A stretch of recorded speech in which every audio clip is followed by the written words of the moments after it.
Para não ficar, digamos, discutindo uma série de trivialidades, diferenças de inovadores e similares, eu resolvi, nos meus 15 minutos, que são curtos, responder uma única pergunta. É verdade que cópias idênticas de medicamentos biológicos não se produzem? Porque essa é uma questão fundamental. Nós sabemos que temos, já há algum tempo, há mais de uma década, duas vias regulatórias. Uma via regulatória para os medicamentos sintéticos, que originam os genéricos, e uma via regulatória para os medicamentos biológicos, que origina os biosimilares.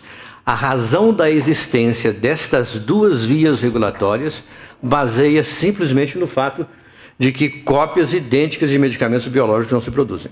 Portanto, essa é uma questão fundamental. A raiz de toda a teoria dos biosimilares está aí, pelo fato de que cópias idênticas de produtos biológicos não se produzem, então nós precisamos ter duas vias regulatórias. A pergunta é a seguinte: é isso mesmo verdade? É verdade que não podemos produzir cópias idênticas? Ou essa é uma invenção da indústria farmacêutica? Eu gostaria de responder exclusivamente essa pergunta, que eu considero uma pergunta fundamental. Existem várias razões, vários fatores que explicam por que cópias idênticas de medicamentos biológicos não se produzem. Eu quero abordar dois desses fatores, talvez os mais importantes. O primeiro deles é o perfil de impurezas e o segundo é o fenômeno da glicosilação. Existem outros que eventualmente mencionaremos no final. Eu quero, nesses 15 minutos, convencê-los de que, pelo menos por esses dois fatores, de fato, cópias idênticas não se produzem. Enfrentando a primeira questão, perfil de impurezas, recapitulemos o que foi dito pelo Dr. Castanheda, o processo usual de produção de medicamentos biológicos pela tecnologia do DNA recombinante. Primeira coisa que nós devemos ter uma célula geneticamente modificada, conhecida como célula hospedeiro. Essa célula que contém a sequência gênica que vai codificar a proteína de interesse, deve ser cultivada, fermentada em situações industriais, em reatores de dezenas ou milhares de litros. Nesses reatores colocamos os nutrientes necessários, dezenas de nutrientes necessários para o seu crescimento. Nesse reator, a célula vai excretar os seus produtos, o seu metabolismo, durante o seu metabolismo de produção da proteína de interesse, e ao final do processo teremos nesse reator dezenas, centenas de substâncias, e é preciso, portanto, encarar a mais complexa e cara etapa do processo produtivo, que é a separação e purificação. A separação e purificação da proteína de interesse, da substância que eu estou produzindo. Então, se eu estou produzindo, por exemplo, TNF-alfa, eu vou ter nesse reator uma série de coisas, eu preciso extrair e purificar esse TNF-alfa. Então, esse é um processo relativamente sofisticado, mas desde já adianto, por mais sofisticado que esse processo seja, nós não vamos obter a proteína de interesse, o medicamento, 100,0% puro. Na melhor das hipóteses, teremos a obtenção do medicamento 99, alguma coisa puro. Um perfil de impureza remanescente é inevitável e vai existir sempre. E este perfil de impureza depende do processo produtivo. Se nós modificamos, alteramos qualquer etapa do processo produtivo, alteramos a natureza, a qualidade e quantidade desse perfil de impurezas. Eu cito sempre a situação, por exemplo, da insulina. Um laboratório, o Sanofi, produz insulina com Escherichia coli. A Novo Nordisk produz insulina com a levedura Saccharomyces cerevisiae. Desde já adianto que o perfil de impureza dessas duas insulinas é diferente. Não que um produto seja melhor que o outro, mas o perfil de impureza é diferente porque alteramos a célula produtiva e certamente alguns elementos do perfil de impureza dependem da célula hospedeira. Então, por essa razão, podemos dizer que um perfil de impureza remanescente sempre vai existir num produto biológico. O medicamento biológico é o produto que eu estou produzindo, mas as circunstâncias da sua produção, o perfil de impureza vai variar de acordo com o processo produtivo. Se alteramos qualquer etapa, não somente a célula hospedeira, mas a etapa de crescimento celular, separação e purificação, como deve fazer o outro produtor do produto biosimilar, nós alteramos a natureza do perfil de impurezas. Não quero dizer que o perfil de um é melhor do que o outro, estou dizendo que é diferente. Então, embora a substância ativa seja a mesma, o produto farmacêutico será diferente simplesmente por essa razão, pelo perfil de impurezas. E o perfil de impureza geralmente está associado ao potencial imunogênico, é, portanto, importante. A segunda razão que eu mencionei por que os medicamentos biológicos não permitem cópias idênticas é o fenômeno da glicosilação. Sabemos que a grande maioria dos medicamentos biológicos, entre eles todos os monoclonais, são glicoproteínas, como foi mencionado pelo Dr. Castanheda. Além do esqueleto proteico, nós temos monossacarídeos, cadeias de monossacarídeos anexadas à cadeia proteica. No caso dos monoclonais, essa cadeia de monossacarídeos está situada na fração FC, na cadeia pesada da fração FC do monoclonal. A arquitetura dessa cadeia de monossacarídeos anexada na cadeia pesada da fração FC é essa que está aqui representada. Nós temos alguns monossacarídeos, depois uma bifurcação, essa é a estrutura básica de todas as imunoglobulinas e todos os monoclonais. Sucede que nesta estrutura básica existem posições fixas e posições variáveis. Nesse slide, as posições fixas estão representadas por linhas sólidas, não é? E as posições variáveis por linhas tracejadas. Não é? Nós temos estes monossacarídeos são constantes, significa dizer que todas as moléculas do monoclonal terão esses mesmos monossacarídeos. Não é? Sempre será 3 manoses aqui. No entanto, estas posições são variáveis. Algumas moléculas podem ter nessa posição um ácido ciálico, outra pode ter uma amanose. Daí a heterogeneidade, a microheterogeneidade mencionada pelo Dr. Castanheda. Então, conhecendo o número de posições variáveis e o número de monossacarídeos disponíveis, nós podemos fazer uma análise combinatória e estimar o número possível de variantes, o número possível de glicoformas variantes. É um número extraordinariamente grande. Então, todo anticorpo monoclonal é uma mistura de glicoformas variantes. Se fizermos, por exemplo, um perfil dessas glicoformas variantes, vamos encontrar esta variedade. Existem glicoformas muito frequentes, como esse tipo, muito frequentes como esse, e pouco frequentes como este. Então, é importante mencionar que todo anticorpo monoclonal, de resto, toda a glicoproteína complexa, todo anticorpo monoclonal é uma mistura de subespécies moleculares correspondentes a glicoformas variantes. E a natureza, esse perfil de variabilidade dessas formas glicosiladas vai depender do processo de fabricação. Alterando o processo de fabricação de alguma forma, a célula produtora, o processo produtivo, o processo de separação, nós vamos alterar esse perfil. Por isso, cópias idênticas de medicamentos biológicos também por este fator não se produzem. Temos 2 razões importantes. O perfil de impurezas, que afeta qualquer produto biológico, inclusive os não glicosilados, como por exemplo a insulina, que não é uma glicoproteína, e as formas variantes de glicosilação que afetam todos os medicamentos glicosilados, entre eles os monoclonais. Essas glicoformas variantes podem ter significado biológico. Algumas variantes têm um significado biológico, a presença em maior ou menor número de uma determinada glicoforma pode interferir na biologia da substância. Isso é importante ressaltar.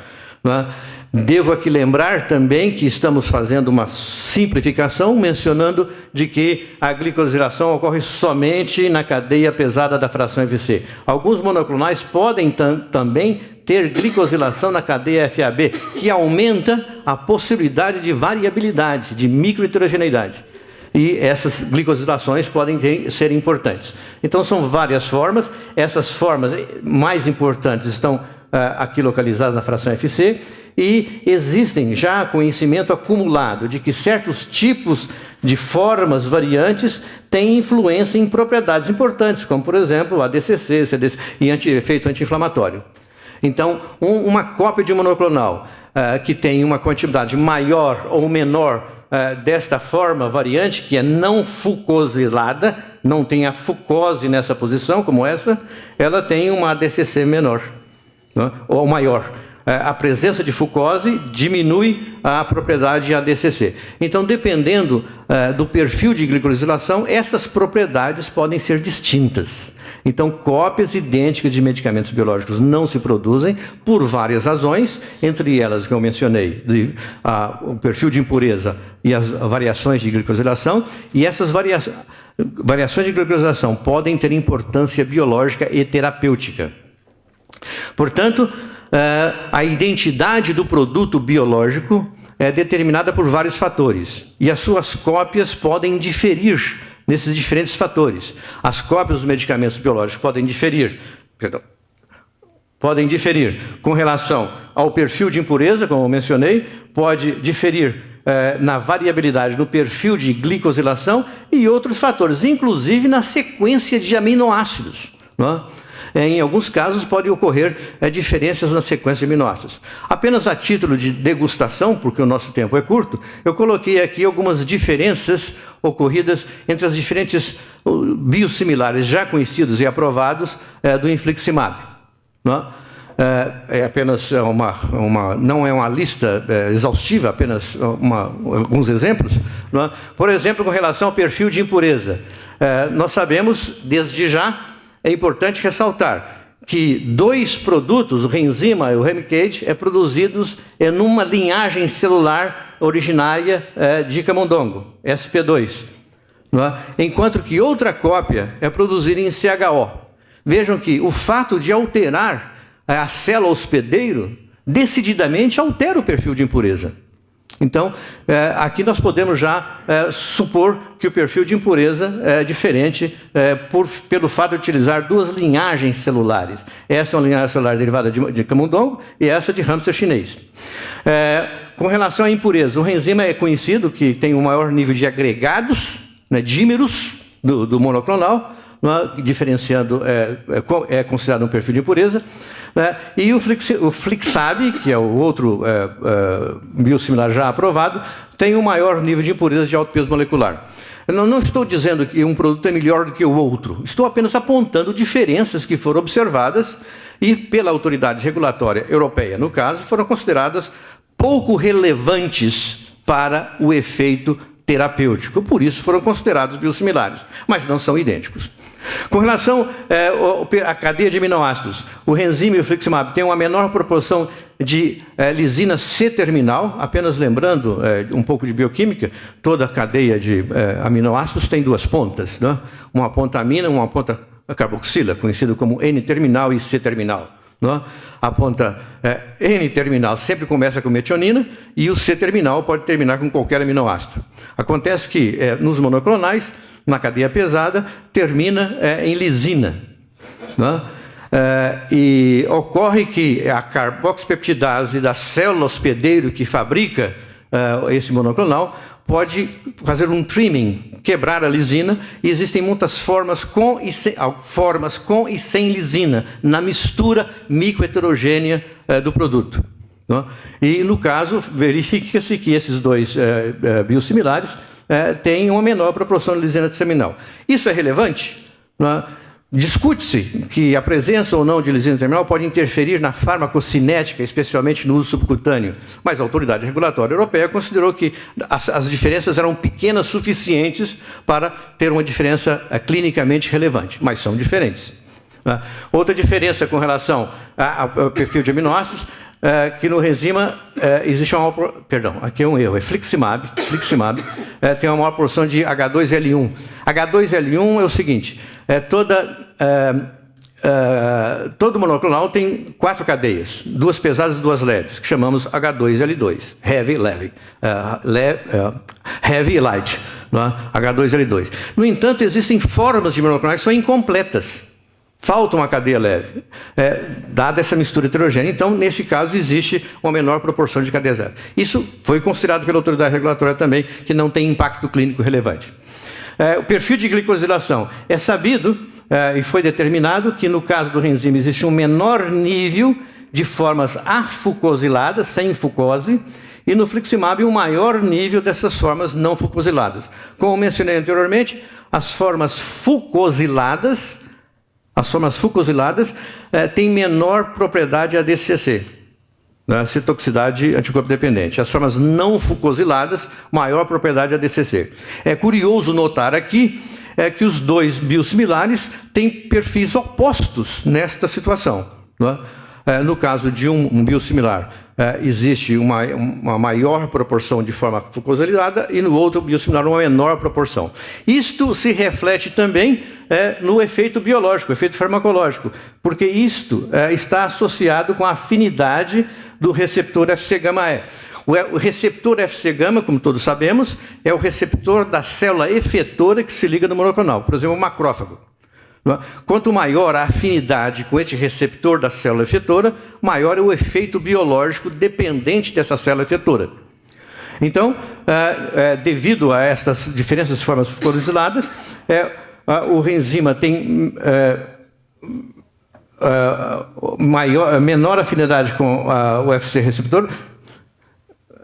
O que eu quero mencionar basicamente é o seguinte: o infliximab tem maior afinidade e o enzima menor afinidade. Veja que eu caminho em sentidos opostos. Disto se deduz o seguinte: embora os dois produtos sejam biosimilares ao infliximab, o Remicade, discute se serão biosimilares entre si, porque eles distinguem-se opostamente, pelo menos nessa propriedade. Não? E o perfil clínico, que eu estou dizendo, o enzima e o infliximab são biosimilares em relação ao Remicade, mas devido a essas diferenças opostas, certamente infliximab e enzima não serão e não podem ser considerados como biosimilares entre si. Não? Então, resumindo, cópias de produtos biológicos idênticas não se produzem por vários fenômenos. Perfil de impureza e principalmente glicosilação. A glicosilação é importante e, para finalizar, vale a pena recordar o fato já mencionado pelo Dr. Castanheda, o acidente ocorrido com a empresa Genzyme. A empresa Genzyme, simplesmente ao tentar fazer uma produção numa escala maior do seu produto, dessa glicosidase alfa, para o tratamento da doença de Pompe, que produzia anteriormente em reator de 160 litros, resolveu fazer num reator de 2.000 litros, a diferença de glicosilação foi tão importante que o produto resultante foi diferente. E o FDA não aprovou esse produto, ela teve que desenvolver um segundo produto. O primeiro produto era denominado no comércio de Miosime, foi desenvolvido o segundo produto, clinicamente chamado Lumizime, que diferenciam, tem a mesma substância ativa, porém diferencia no perfil de glicosilação, com grandes diferenças clínicas. Então, a mesma empresa, com os mesmos técnicos, com os mesmos processos, não conseguiu copiar o próprio produto. Após o vencimento de patente desse produto, uma outra empresa pode produzi-lo, certamente o resultado será diferente. Então, eu espero ter respondido suficientemente claro aqui a questão de que medicamentos biológicos não permitem cópias idênticas e disso se justifica as duas vias regulatórias, uma para genérico, outra para biosimilar. Muito obrigado.